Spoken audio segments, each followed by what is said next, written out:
Hello दोस्तों, नमस्कार। स्वागत है हमारे चैनल में आप सभी का।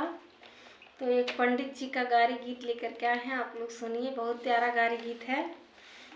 कैसा लगा कमेंट करके बताइएगा, और वीडियो को फुल वॉच करके देखिए आप लोग। और अगर चैनल पे नए हैं तो चैनल को सब्सक्राइब कर लीजिए, लाइक करिए, शेयर करिए और कमेंट करके तो ज़रूर बताइएगा। कमेंट करना मत भूलिएगा, कमेंट ज़रूर करिएगा आप लोग।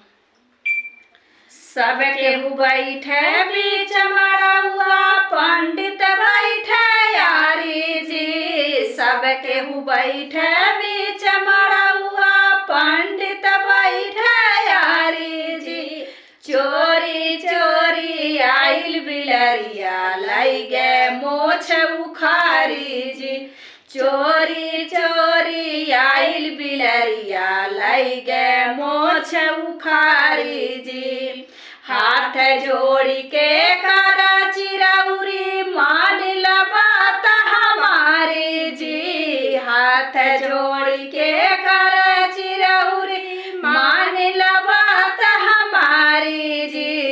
एक बार दई दे मोछ हमारी, अब ना आइब जजमानी जी।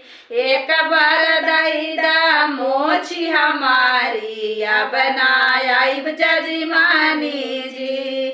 सब केहू बैठे बीच मड़उआ, जेठऊ बैठे यारी जी। सब केहू बैठे बीच मड़उआ, जेठऊ बैठे यारी जी।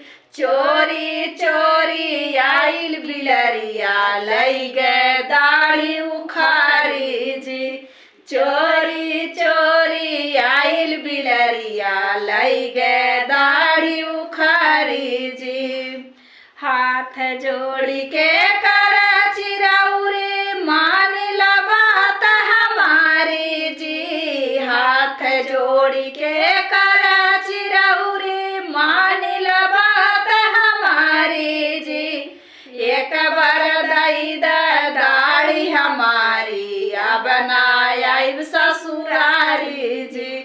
एक बार दई दाढ़ी हमारी, अब ना आइब ससुरारी जी।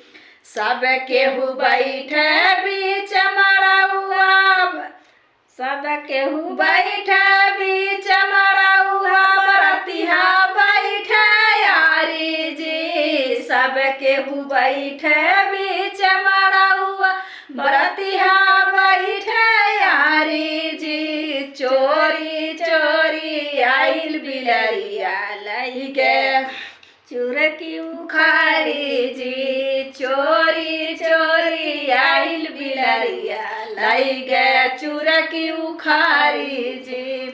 हाथ जोड़ी के कर चिरौरी, मान ला बात हमारी जी। हाथ जोड़ी के कर चिरौरी, मान ला बात हमारी जी। एक बार दई दा चुरकी हमारी, अब ना आइब ससुरारी जी। एक बार दई दा चुरकी हमारी, अब ना आइब